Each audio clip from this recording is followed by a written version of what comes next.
So hello and welcome to today's video. So the Tony Hawk games are probably some of the last games that will come to your mind when you think of scary games.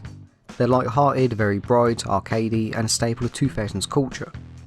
Silent Hill, Outlast, Resident Evil, this couldn't be further away from those kind of games if it tried. But it is fair to say there are a few weird and creepy moments in the entire Tony Hawk series that did catch a few people off guard, and in this video we're going to be going over that. And by going over that, I mean going over a few things that scared or creeped me out when I was like about 6 or so. And also something that I never encountered myself but I still think would be weirdly creepy anyway. Also for this video, most of the footage I'm going to be using is from the Reforged mod for American Wasteland because the older Tony Hawk games are a complete pain in the ass to get set up on PC in general and I am not going to be dealing with that headache. So let's jump straight in.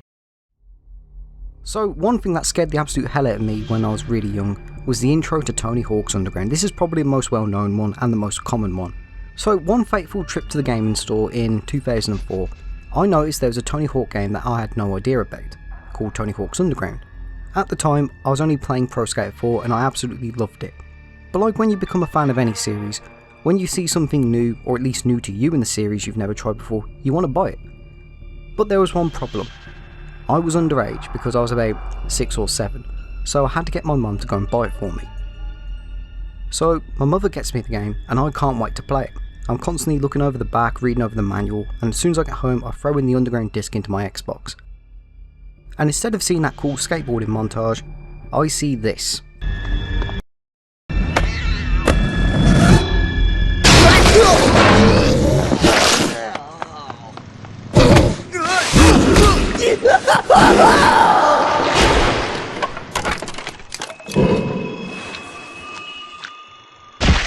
That one cutscene was fucking terrifying to me back then. If I'm remembering correctly, as soon as I saw that, I think I ran out the room in fear. Like, I quickly ran to my mother and asked if she got me a scary game because there was a monster in the game I played. And she did say it couldn't be because it was the game I was asking for, that skateboarding one. But did say maybe the guy at the store put in the wrong disc. Which, to be fair, sometimes that does happen. So we go upstairs and it's playing the same skateboarding montage similar to what I saw in Pro Skater 4. I was dead certain I saw some monster thing. I had no idea what was happening, but I know I saw something that scared me. So the skateboard montage ends and boots into the menu, and I was too scared to play just in case that monster thing appeared again. But I pressed on, and the game seemed very similar to Pro Skater 4. I can't remember if I was playing the story, if I was doing free skate, but I was enjoying it, but I still had that underlying fear of that monster appearing again. Now thankfully he never did appear, and the game seemed relatively fine. Until I rebooted it, where then I realised that this was an intro cutscene. But as soon as I saw that first frame again, I was hitting that A button to skip it so fast because I was not seeing that thing again. And I have to ask, who the hell at Neversoft thought this was a great thing to start your skateboarding game off with? Then again, the games are rated about 16 plus, and I was about 6 or 7. So maybe it was done to scare little kids like me who shouldn't have been playing the game to begin with because I was underage. Probably. But either way, I know I'm not alone in this because there's a lot of comments on the intro video to Underground's intro that say this exact same thing about how the intro scared the living shit out of them. So I'm really glad to know I'm not the only child who was really scared of this intro for whatever reason. Plus because of how much I was avoiding the intro, it took me an embarrassingly long time to realise the guy getting eaten in the intro was Eric Sparrow. So yeah, I've got to say that was probably well deserved.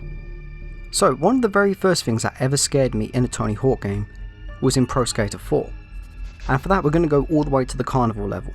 So on a first glance, the Carnival level isn't anything too out of the ordinary. It's a small local town carnival, we have rides, petting zoos, and it's got a rather nice atmosphere to boot. Personally, I'd say it's got a very comfy kind of vibe to it. Also I'd say because there's a slight jump scare in this level that caught me off guard one day, when I was playing with a friend. Because you see there's this ghost house. When you go past it you hear screams, which to be fair adds to the ambience, so you don't really think much of it. But if you grind or skate into this one specific side, this happens.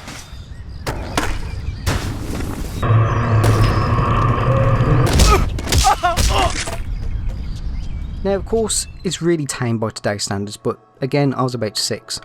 And there was no warning this was here at all. So being about 6, it scared the living shit out of me. I think at the time I didn't even know what the hell caused it, so I think I paused and quit right away. And for a long ass time, I never went back on the Carnival level because of that. I hated this. And when I did go back on Carnival, I had no idea how to trigger that thing again, nor did I want to. I really never wanted to see that damn face again. It turns out the only indication something's up with this horror house is if you look at the side, because you can see door flaps. Very inconspicuous. Well done Neversoft, you sly bastards. Hell, me and my best friend at the time also started going through all the other levels in Pro Skater 4 just in case any other scary pop-ups were waiting for us. We didn't find any, but we always thought there must have been some because of the logic of, it's in this level, so why wouldn't it be in other levels? And as it turns out, there wasn't. Until of course we encountered the Tiki on Hawaii in Tony Hawk's Underground, where something similar happens with this.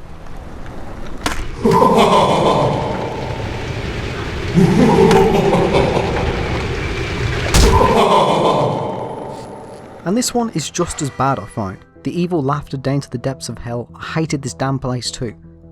But at least this one was clear where you needed to go to get there, unlike the one from Pro Skater 4's Carnival. And they also reward you with a secret level, so I guess you kind of get a payoff for it. I'm also sure this was like the last time they ever did anything like this too. But now this next one is exclusive to the original Nintendo 64 versions of Pro Skater 1. For whatever reason, if you input this cheat code on the pause menu, this happens.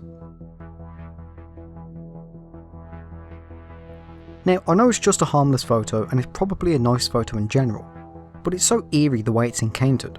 There's no confirmation cheat noise like you expect, it just suddenly pops up. And apparently it doesn't go away until you restart the level too.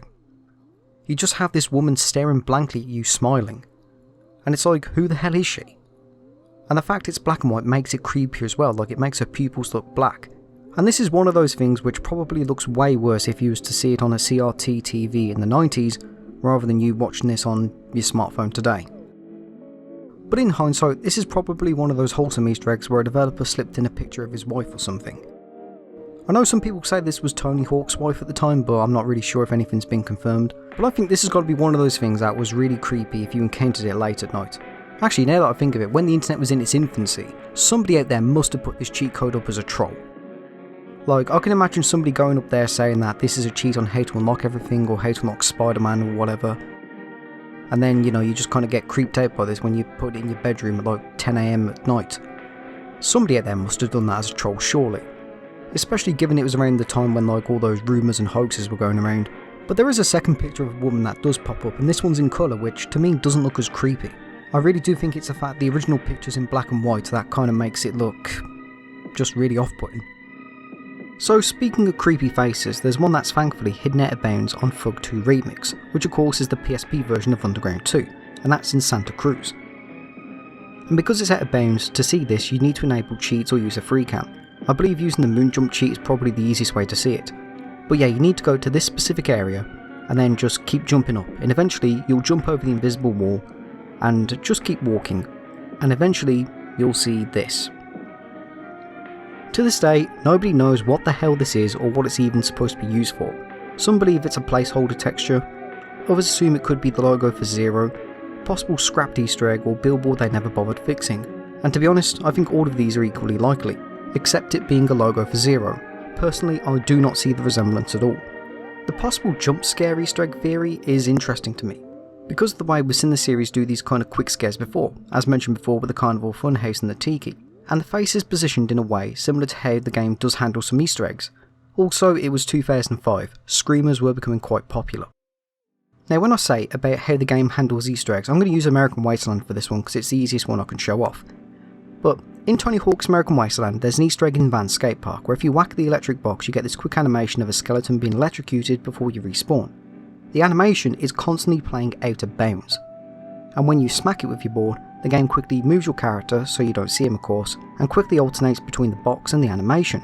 So who's to say there wasn't something you could do in Santa Cruz initially that would throw this face up in full screen for a quick second. What's also weird about this is Santa Cruz does also appear in Tony Hawk's American Wasteland in the classic mode, but the entire area where this face is located is completely gutted. And while the Reforged mod does bring this back in its ultra low quality PSP glory, the face is missing, so I don't even know if the texture's here or not in the original Wasteland. And so to round the video off, we're going to talk about Tony Hawk's American Wasteland and the Ruins level. So the Ruins level is pretty much the last level in American Wasteland you'll unlock, because it's unlocked via the classic mode, and of course the last level. And it's seemingly set in a post-apocalyptic Los Angeles, complete with a sickly green sky, destruction everywhere, there's burning buildings, crashed cars, messages demanding your submission, whatever. Somehow this one map in a skateboarding game from 2005 looks way more war-torn than anything that Call of Duty's cooked up since like 2021. Now this kind of stuff in retrospective isn't really that weird for the series. especially coming off the back of Tony Hawk's Underground 2. We had Pro Skater set across an alien ship, Mayan temples and hell. We also had the Triangle, which was infested with aliens and pirate ships, and even being able to raise zombies in New Orleans. So, in retrospective, this level doesn't seem that out of the ordinary. And this level didn't scare me, but I did think it was quite unsettling when I first encountered it, and I think part of the reason is because of the strong juxtaposition between this and the rest of the game. The majority of American Wasteland is obviously set in LA, and the levels are quite laid back, and I'd say it's got quite a summery kind of vibe to it. LA gets the skater-fied treatment as most of the levels do in Tony Hawk, and it's just got a very calm, laid-back vibe to it. And then you go from that to this, and I think the fact we can even see the Hollywood sign off in the distance tells us we're still in LA. Quite close to the place we've been playing through the entire story, because you can even see the LA River in this map, and even skate in part of it like you do in East LA. So it kind of makes it feel like this level is set in some weird alternative timeline, or possibly even after the events of American Wasteland where LA gets bombed for whatever reason, and it has a lot of weird questions about it. Of course, it's a throwaway level in a Tony Hawk game, so we don't really need to dig into lore here, but I do remember thinking to myself when I first encountered this level is what the hell happened here? Plus there's also a complete lack of any life, excluding a helicopter, and a constant voice over the tunnel which makes the level feel creepier too. Now, not all Tony Hawk levels have NPCs and cars going around in them, but it's a complete lack of life here that kind of makes the level feel more serious in a way. But yeah, those are just a few things from the Tony Hawk series that creeped me out when I was younger. Was there anything in this video you wanted me to cover but I didn't? Let me know down below. Thank you for watching and have a great day.